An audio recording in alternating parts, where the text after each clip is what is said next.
I don't play very complicated chords, and usually what happens if I get to a point where I'm not, I usually go one way or the other. And if I get to the point where I go, uh-oh, which way do I gotta go? I always choose the wrong direction. So I haven't trained my brain to go, okay, you think you ought to go that way, you ought to go this way. But if we keep on playing, I bet I don't have the little blips as much anymore. What do you think? Yeah, We'll keep playing? Okay, phew. I really miss playing with you there.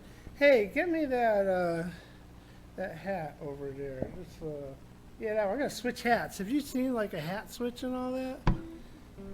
Okay. It is a hat trick. Thank you. Thank you. I went down to a couple weeks ago. That was over. It was like about a month ago. I got to do the quick hat, and I got this hat. I visited my friend Jerry. And I visited Alonzo Pennington in Kentucky, and I stayed at the Bill Monroe Music and RV Park, which I went to last year, and camped out a night there. And then at the Bluegrass Museum in Owensboro,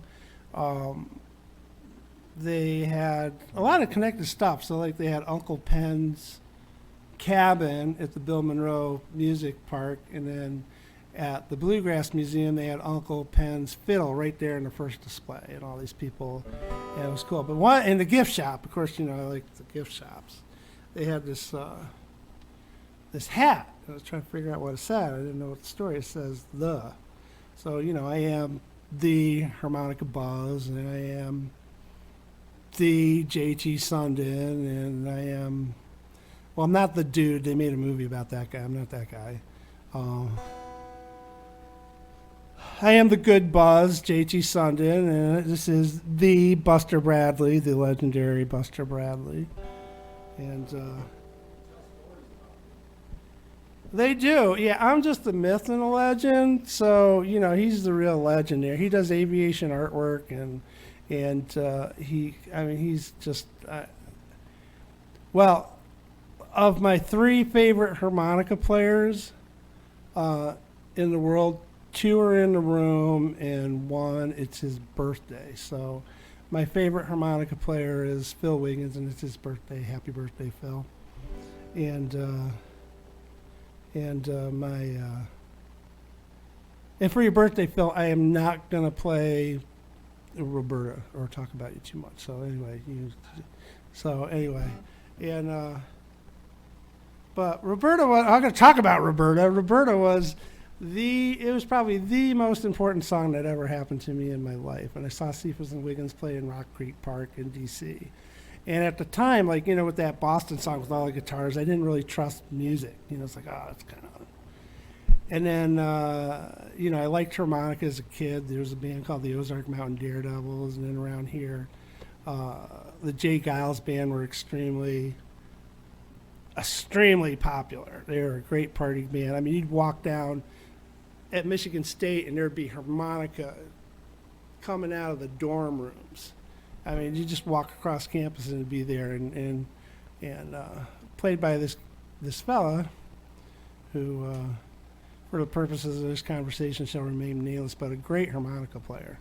And actually, I got a lesson. I got a lesson with him, so I got an online lesson with him. So I bought it in October, so I'm gonna like talk harmonica with him, and that'd be great. And then, but then I saw in 1984, I saw Cephas and Wiggins play in Rock Creek Park, and it was just two guys, a guitar and a harmonica and two voices, and you know, that just did it for me. It was so real and so accessible, and you know, I thought I could be a part of it, whereas you know, the other stuff wasn't there. And so, anyway.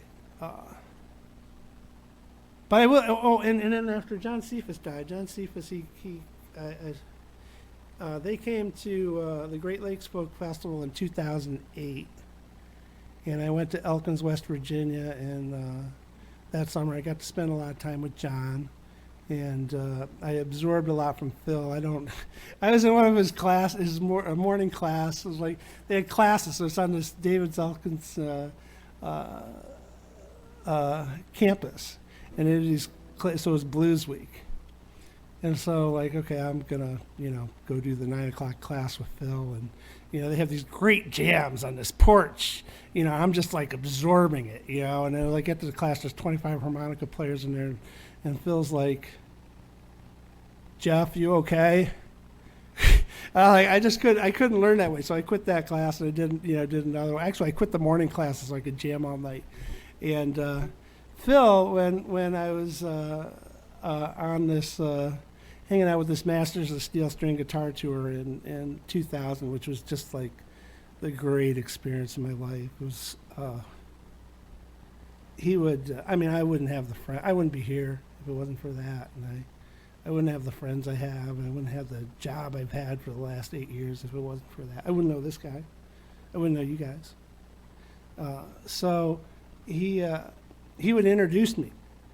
So Phil would I met him in Tennessee, and we went to North Carolina and Pennsylvania, and so he would introduce me to people, and he didn't like calling me Buzz.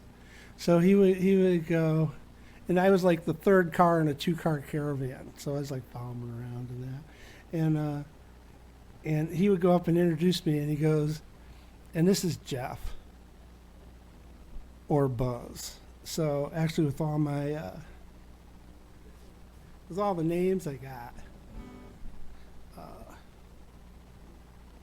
my favorite name is probably Jepherbuzz. So. Yeah, that's true. But 2008, usually if I go get experience, I get a song out of it. So 2008, Elkins, West Virginia. The song, it took me about a year to get it. It's called Elkins, West Virginia. And the first verse is about Phil Wiggins. The second verse is about Richard Smith, who was a guy who was a teacher there, who was from Detroit. He used to go by Motor City Smitty. And the third verse is about this 9 or 10-year-old in this guitar class, beginner's guitar class. And it was run by this guy, Jake Hack, and Jake Hack's in the song. And so anyway, this 9-year-old kid got smitten by the Australian guitar player Fiona Boyes. And so it was like, first he's in the beginner guitar class, and he's like, well, Fiona girl says this, and Fiona girl says this. And then you see him like he's eating lunch, and he's following around, and oh God. And then he's eating with the director of the program and that. So anyway, so that's it. And the last verse is about John Cephas. And so Buster's going to play with me. This isn't really East Coast style, but this is what this is kind of a scat version of the song here. But we're gonna play this. Buster plays it great. And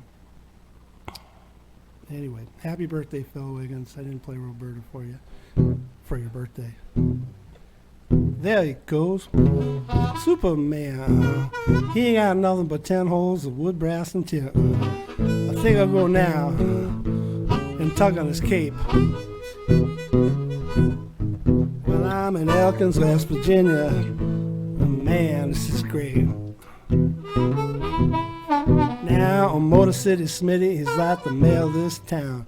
I don't know how he does it, but the man gets around. Up a hill, down the hill, on his cricket stick cane. Oh, in Elkins, West Virginia, Richard knows just what to say.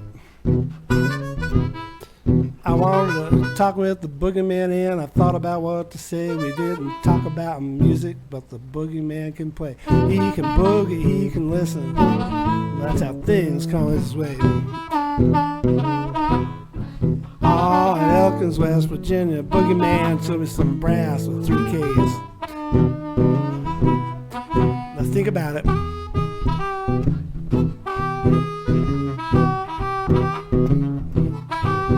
Think about it.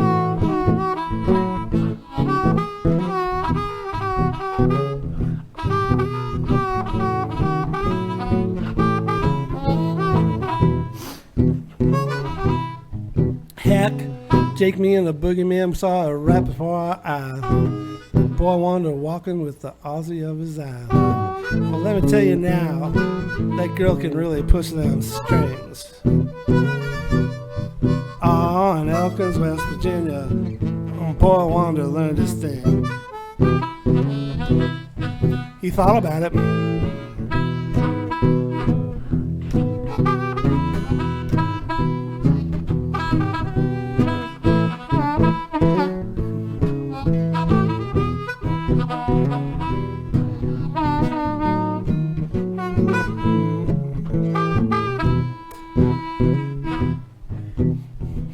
John's hands, they were made for guitar.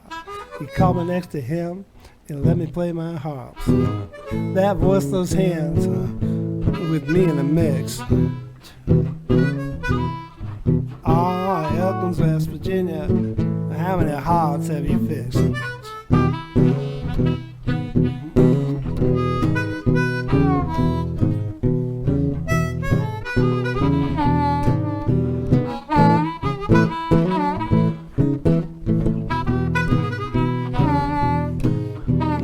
Elkins, West Virginia, how many hearts have you fixed?